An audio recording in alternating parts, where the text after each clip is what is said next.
Alors, pourquoi un guide?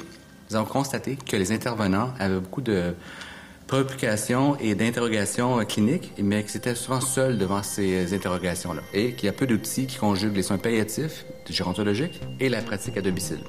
Le guide en entier est composé de 3 parties, tous en lien avec l'intervention psychosociale. La première, c'est la composante et le soutien psychosocial. La deuxième, c'est se questionner et stimuler sa réflexion. Et la troisième partie, ce sont les pistes d'intervention.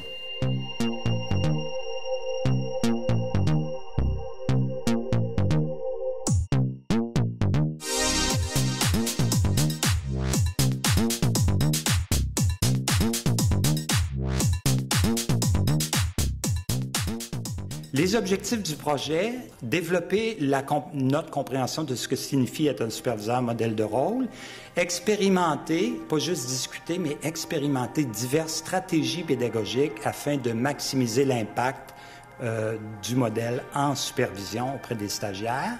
Le troisième, qui est d'un niveau différent, on voulait, du fait que c'était un projet pilote, identifier les facteurs qui favorisaient et défavorisaient la participation à ce genre de projet-là. L'autre chose qui est une pratique de pointe au C3S, c'est la formation pédagogique des superviseurs. Formation clinique, bien sûr, mais la formation pédagogique est tout aussi importante et ce projet-là était une manifestation d'une forme de formation. Ça a permis une meilleure compréhension et un meilleur exercice du modèle de rôle. Ça a enrichi notre réflexion à tout le monde par rapport à l'application ou au transfert des connaissances.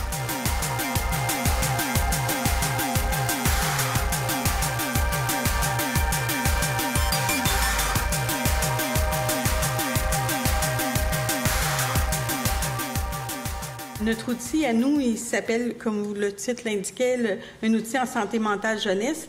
Il sert généralement à orienter ou encore à référer. Cet outil-là a été développé dans l'esprit que c'est pas juste un outil qui va servir au guichet d'accès. C'est à travers l'ensemble du réseau, soit le réseau intégré de services ou le réseau local de services. La recherche qui porte entre autres sur l'outil qui en est qui permet une référence de quiconque dans le réseau veut nous orienter un jeune, ça lui donne quand même des balises intéressantes pour la cueillette de données. Les retombées au niveau clinique ont été quand même intéressantes, si ce n'est que bonifier un outil qui est déjà existant, de renforcer les liens à l'interne et l'externe pour partager une expérience avec la recherche. C'est sûr que la réflexion est à poursuivre, mais l'expérience, je pense, fut stimulante.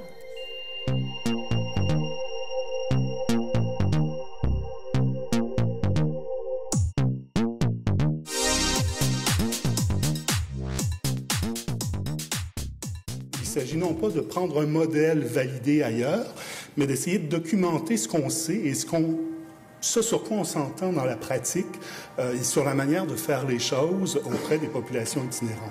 Il y a une pertinence à la fois à l'interne, je dirais, pour l'équipe en soi, et cette pertinence-là, elle est importante. C'est aussi important que ça puisse enrichir d'autres pratiques et développer éventuellement d'autres pratiques. Et ça visait plusieurs choses, à la fois un objectif d'améliorer pour les intervenants les interventions, l'efficacité de ces interventions-là, dans une perspective de formation continue, de permettre un certain ressourcement, puis l'idée aussi de transférer cette expertise-là qui a été développée au sein des équipes, qui est une expertise assez unique autour d'une problématique donc qui est celle de l'itinérance.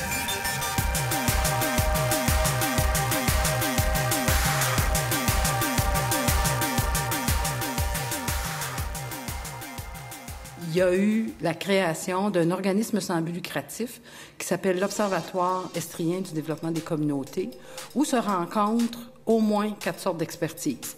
L'expertise terrain, des organisateurs communautaires de CSSS, mais aussi de tous les types d'agents de développement dans les différents milieux. Le tableau de bord, c'est non seulement un outil, mais c'est aussi une démarche. Et là, nos 3 mots-clés qu'on peut répéter ad nauseam, c'est participatif, intersectoriel et sur mesure.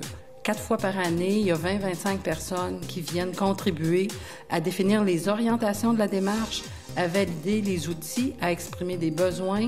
En développement des communautés, on a un parti pris certain pour l'intervention micro-territoriale, locale. C'est pas parce que tu as 2 villages de 800 habitants que c'est vraiment pareil. Il y a un effort considérable à faire pour s'intégrer, pour que la lecture commune qui émerge se transforme en action concrète. Donc, on a identifié des 4 dimensions qu'il fallait regarder pour voir s'il y avait eu du développement des communautés. Donc, est-ce qu'il y a eu de la participation citoyenne? Est-ce qu'il y a eu un renforcement du pouvoir d'agir? Est-ce qu'il y a de l'intersectorialité? Et est-ce qu'il y a de l'autonomie des territoires? En fait, ça a permis aussi de mettre en place les conditions pour soutenir le développement des communautés. Évidemment, de sensibiliser les gestionnaires, les intervenants, tous ceux qui ont des décisions à prendre pour mettre en place les conditions nécessaires. Je pense qu'on a réussi à le faire.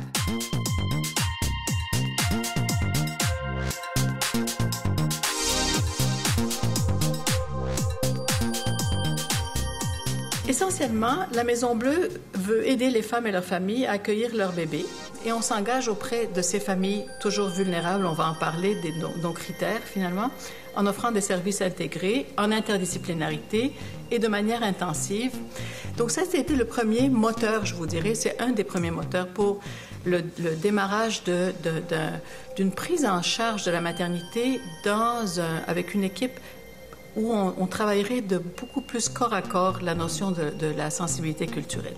Ce qui est nouveau, en fait, nous prétendons agir au niveau de l'environnement pour modifier la trajectoire de vie non seulement sociale de cet enfant et de sa famille, mais biologique aussi, prévenir les complications durant la grossesse. On veut travailler sur les relations d'attachement, les situations d'abus divers de l'enfant, et les troubles d'adaptation et d'apprentissage. Qu'est-ce que ça donne? Je vous dirais que ça donne essentiellement des résultats sur le sentiment d'avoir une famille et d'avoir un village qui nous porte comme personne, comme femme.